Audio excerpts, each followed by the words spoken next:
Hello everyone, I'm Anna Fedorchuk and welcome to a new episode of Igrysta Poezia interview. This is a space for heartfelt conversation born between voices and poetic lines. Today, my guest is Canon Tom Kennar, Rector of Sound Faith Havant. He speaks of himself as Anglican priest, proud granddad, dad and husband, musician, blogger and community spirit. And without further ado, I honor it to share this conversation with you. Excuse me for maybe I will have some mistakes. Your English is so much better than anything I could do in Ukrainian. Thank you so much. So we will start. I will start from Absolutely. Basic classical question. Yeah. Could you please introduce yourself? What is your full name? Okay. So I am the Reverend Canon Tom Kennar. So a long title, but the Reverend part means that I'm an ordained priest in the Church of England.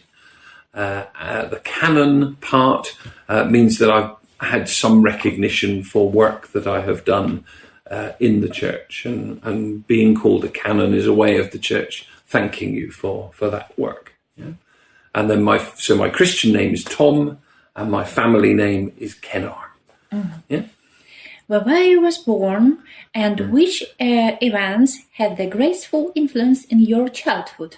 Oh, that's a big question. So I was born in a place called Weston-super-Mare, which translates as Western by the Sea.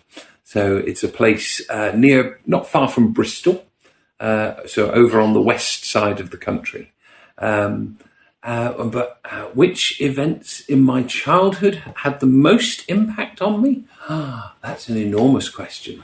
I'd need time to really think about it. I suppose in the context of this interview and some of the connections that I now have around the world, I would say that my parents used to have foreign language speakers live in our home, usually from France. It was just something that they did. They would support French teachers who wanted to spend some time in England to improve their English so they could go back and teach English in France, and they would live with us for a year or so while doing work in my school. You know? So as a result of that, and as a result of the kind of interchanges, the exchanges that took place between my village and France, I became very interested in foreign culture, albeit that France's culture is not that different to English culture, yes. but nevertheless it was different, and I was fascinated by the difference. So I guess I point to that as a reason why, through the rest of my life, my working life, my career, I have been involved in many different situations abroad, including helping to rebuild YMCAs in Romania after the fall of communism in Romania. I spent a number of years being involved in work there. And then during my ministry as a priest, I've had strong connections with Africa. And so one of the reasons I'm a canon is because I was asked, or I was recognized as a canon in 2 different cathedrals in Africa for work that I had done there. Bit of a long answer, but I hope that gives you some background, some perspective. What did you dream of becoming as a child? As a child, I probably thought I would end up where I am. I had always been interested in the church. I grew up in a church environment. I sang in the choir. I played the organ. My family are all bell ringers and choir singers as well. And I used to love the atmosphere that the church created, the community it created around our village. And I think if you'd have asked my parents, when I was 15, what's he going to do? I think they'd probably have said then he'll be a vicar, he'll be a vicar, he'll be a priest. And I think that's probably, I would probably say that's right. Wow. Yeah. Which values have always remained the most important to you? Sorry, which values are Yes, the which most values? important? I think probably justice. I believe in justice in a very real way. I believe that I have an obligation to fight injustice wherever I see it.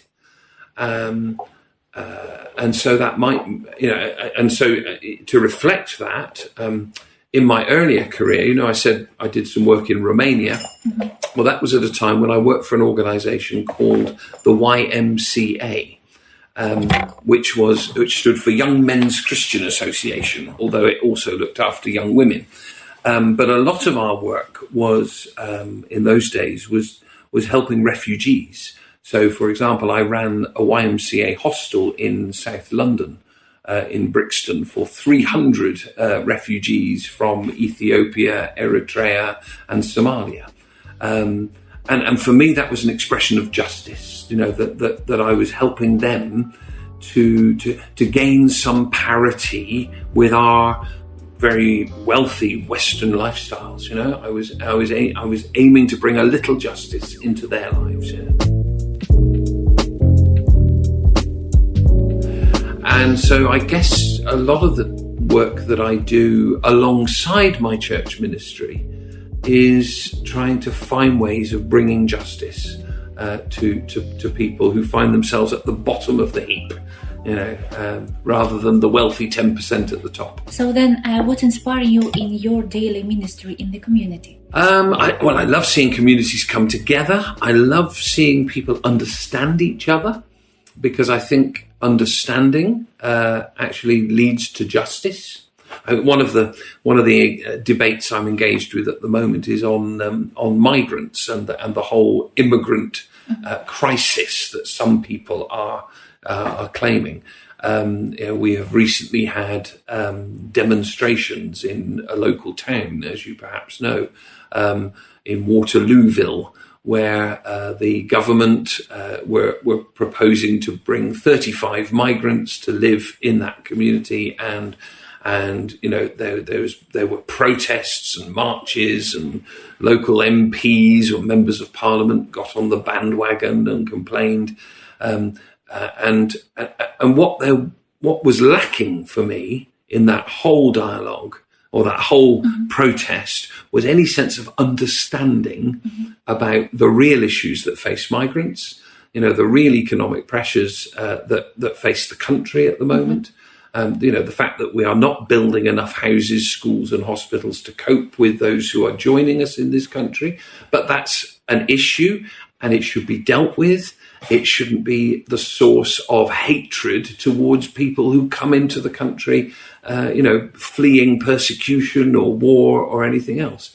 So for me, we should find better ways of dealing with a very human problem, that there are people in trouble around the world and they want naturally to come to us as one of the safe places in the world. And that's about justice. So for me, when I can get a community together, if I can get people to just sit down and listen to each other and begin to understand each other, then there's a hope that you might have some justice in the world. Yeah. Yes. Does that make sense? Yes. Yeah? Okay.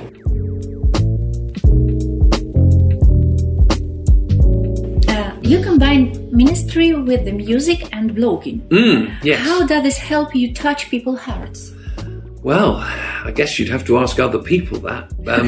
But what I try to do is again use both my music and my blogging and my interactions on Facebook as ways of changing hearts and minds.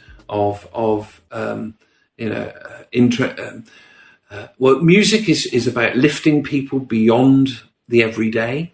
Isn't it? If you sing something beautifully or something comical, or just play an amazing piece of music by another composer, you lift people's eyes beyond the daily grind of their existence. They go to work, earn money, come home again, do it all the same tomorrow. You lift their eyes beyond that. I think your poetry does that as well. That's what it's about, isn't it? The artistic expression is about lifting people's eyes beyond their humdrum and helping them to imagine alternatives, giving them that mental creative space to think how the world could be, how the world should be, not the way the world is. Yeah. And so I guess I follow that through in my blogging, in my sermon preaching, and in my Facebook ministry. And I do think of it as a ministry. I spend, a reasonable amount of time each day on Facebook, engaging with people, trying to increase their knowledge of the real issues that affect us, trying to help them see the problems they identify from a different perspective. So when they start, saying, send all migrants home, I try to explain to them the reality of the situation. So, I hope that answers your question. Yeah, thank you. When and how did you first learn about the situation in Ukraine?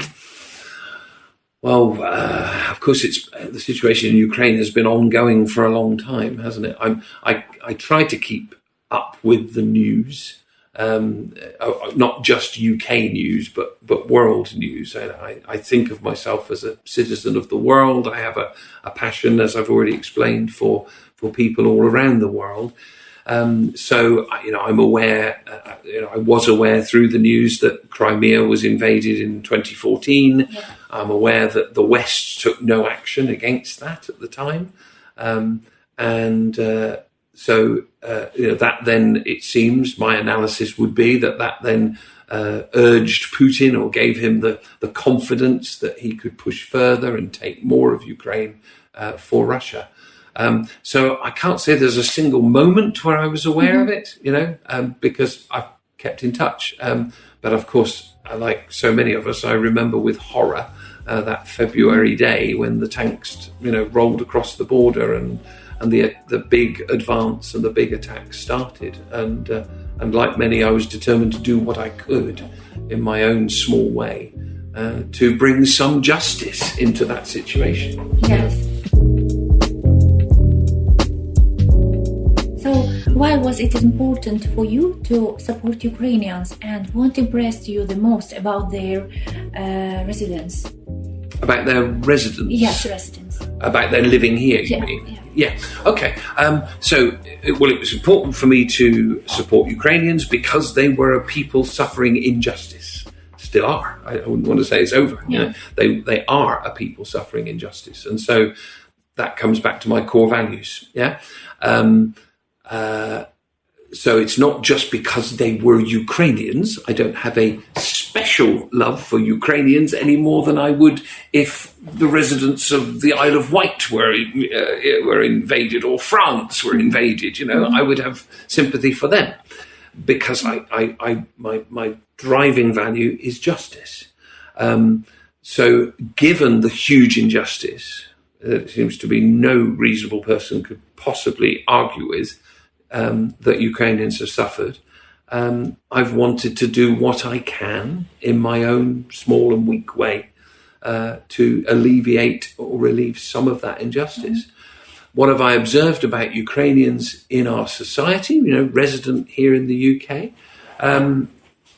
Well, I've loved everybody I've met. All the Ukrainians I've bumped into in different ways have been just lovely people.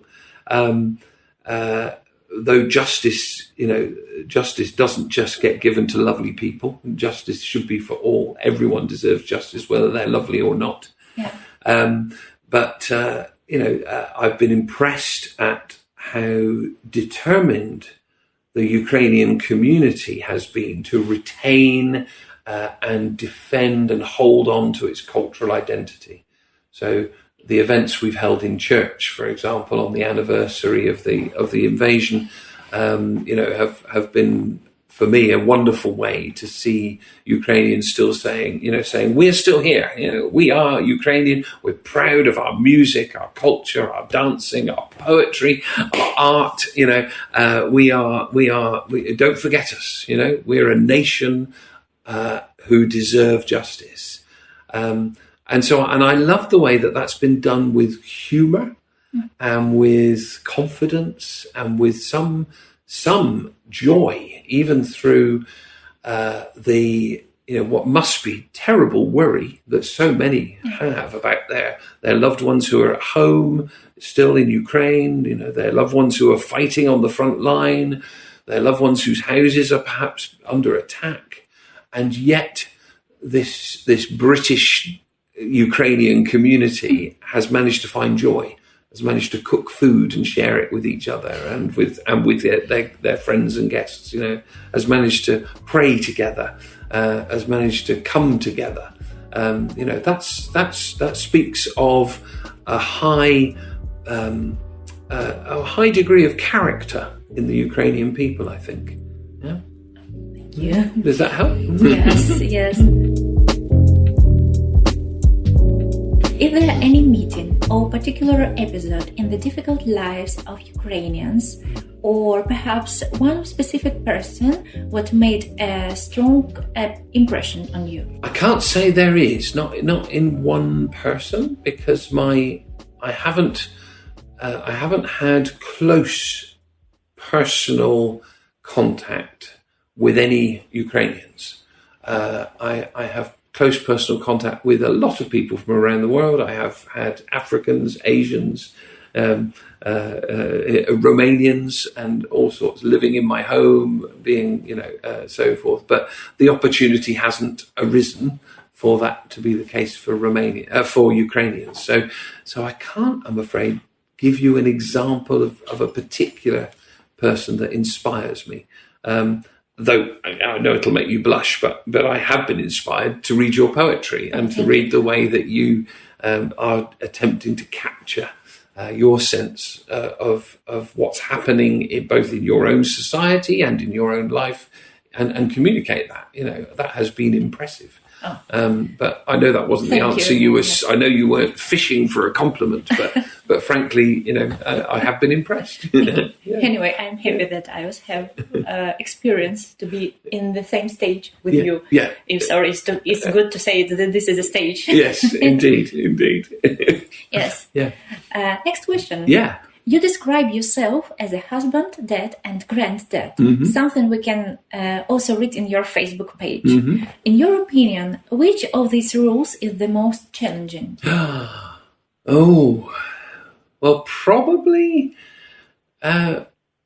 most challenging is probably being a grandad, because my darling and much loved grandson, and I only have the one, has various learning difficulties, and he has been diagnosed with various neurodivergent conditions such as autism and attention deficit hyperactivity disorder, and he has some delayed learning. So although he's 7 years old, in many of the ways that he acts, he's considerably younger. He acts like a 3 or 4 year old in many ways.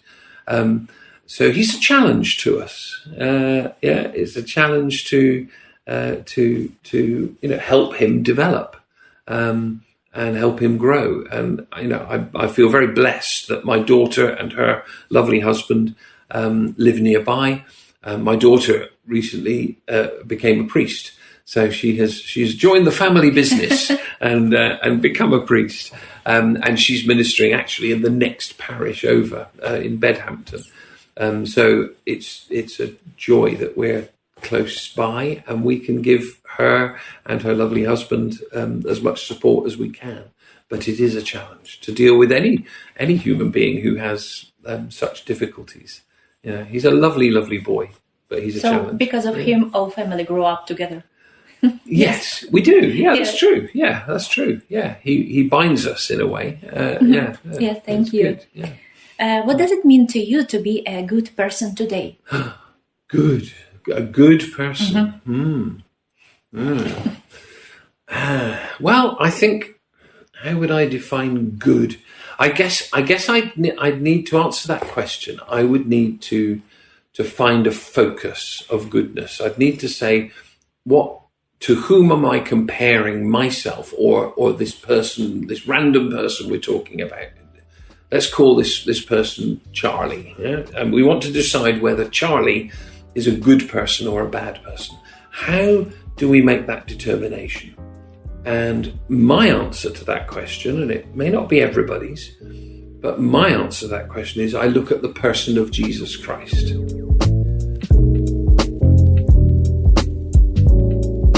And I say, what are the ways in which Jesus acts and speaks in the world? And does Charlie follow those ways and actions? If he does, if Charlie acts like Jesus, then I think I can have a degree of confidence in saying he's a good person. If he acts contrary to Jesus, then I think he's heading towards the bad person territory. Yeah. So when Jesus says, feed the hungry, clothe the naked, visit those in prison, welcome the stranger, when he says, love your neighbor as you love yourself, those seem to me all definitions of behavior that we could call good. Yeah. Yeah. So that would be how I'd answer that question. Yes. Is there a lesson from your life journey that you would like to share with your generations? With younger generation. With a younger generation. Yeah. I guess it would be. I'm approaching my 60th year, so I'm almost officially an old man. I'm just on the edge of middle age, but it's unfortunately the wrong edge. And I would say that over the last decades of my life, I have become more and more conscious of what I don't know. I think young people, and I certainly was one of these, young people have a tendency, some of them, to complete their mandatory education and to imagine that that's it. There's nothing more to learn. All the attitudes and knowledge that they have gained up until they finish their education is enough. Yeah? And I would say to young people of every nation, keep learning. Do not stop that process of learning. Don't spend your life doom scrolling TikTok videos of funny cats. Use your time to ingest knowledge, real knowledge. Go to authors who are respected as competent authorities on their given subjects, and learn. Because only then will you find balance in your life and in your thinking about the world. So that the episode you asked me, for an episode, it would just be all the times I have discovered that I was wrong about something because I hadn't learnt enough about that subject. Yeah. Yes. Mm-hmm. This is not only one of best of your answers, yes, which make a reason my kids to listen in this interview. Oh, really? Yes. Oh, good. Yes. I hope we. So I have last one question about Ukrainians. Okay. What would you like to say to Ukrainians who continue to live in a fight here, far from their homeland? Well, I want to say, keep strong. Keep being a community, reaching out to one another and supporting one another. But I'd also encourage you not to stay only within your community. I would encourage you to make connections beyond the Ukrainian community. Yeah? For example, and it's just an example that comes out of my own experience, I would love to see some more Ukrainians coming to church. Because within church, although it's different to how Christianity is expressed in Ukraine, it's not. We don't have the same orthodox customs. We do share the same theology. We still believe in the same God and the same Lord Jesus Christ. And I just would love it if we saw more Ukrainians taking part in worship in English churches, because it would strengthen those Ukrainians' connections with the world they find themselves in now. So I would say, don't be shy. Don't be shy. There will be a warm welcome to any Ukrainian who steps into any English church, and you may not understand everything, but there will be music, and there will be the Eucharist, and there will be prayer, there will be some silences, and there will be friendly people who would love to get to know you, and where necessary, where justice is required, help you. So that would be my message to the Ukrainian community. Don't keep yourselves to yourselves. Brilliant answer. Yeah. And last one question, special for you. Is there a song that best reflects your life and spiritual journey? Crikey, that's a big question. That's a big one. A song that best reflects my life and spiritual journey. That's a hard question, but I'll give you a song that I think that I love. It's a very old song. It's been around since the 1970s, and I still love it. I still feel goosebumps when I listen to it, and it's by Led Zeppelin, and it's called "Stairway to Heaven." I can see those listening to this don't know that I've just seen a big smile come on your face. And the reason I love it is I have two reasons. First, the song itself, which very few people take the trouble to actually work out what the words are saying. But they are a plea against consumerism.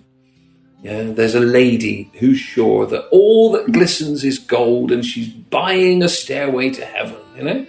It's about a person. It's focused on a lady, but a person's belief that she's going to find happiness in the acquisition of stuff. Yeah, there's one thing I've learned in life is that being poor is wretched. Living with nothing is wretched, but you don't need a lot to be content in life. You just need a roof and, a few books, and, you don't have to be wealthy to have a happy life.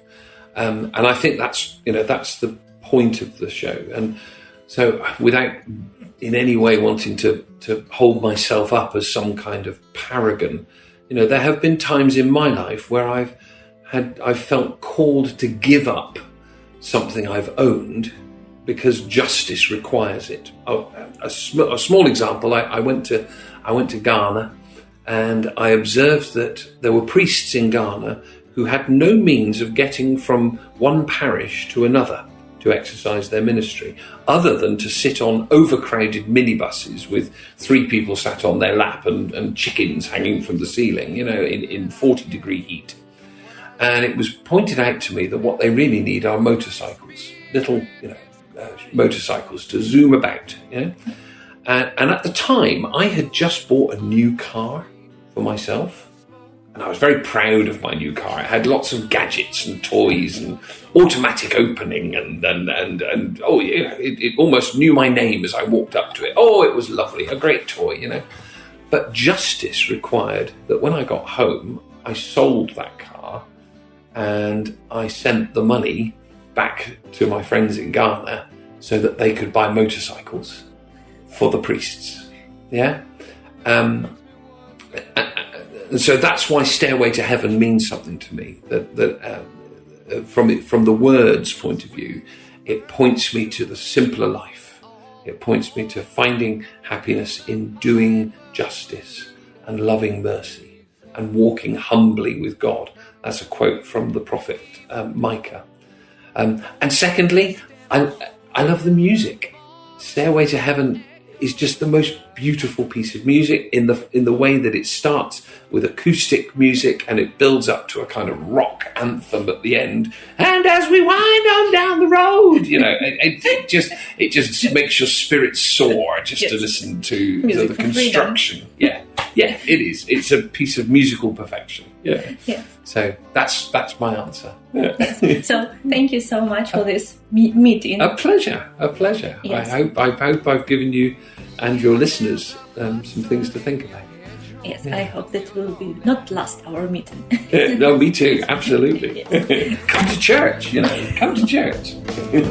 Yes, there are two paths you can go by, but in the long run, there's still time to change the road you're on. You've been listening to Igrysta Poezia. I hope today's conversation inspired you. Don't forget to subscribe and to follow the podcast so you won't miss the next voices and stories.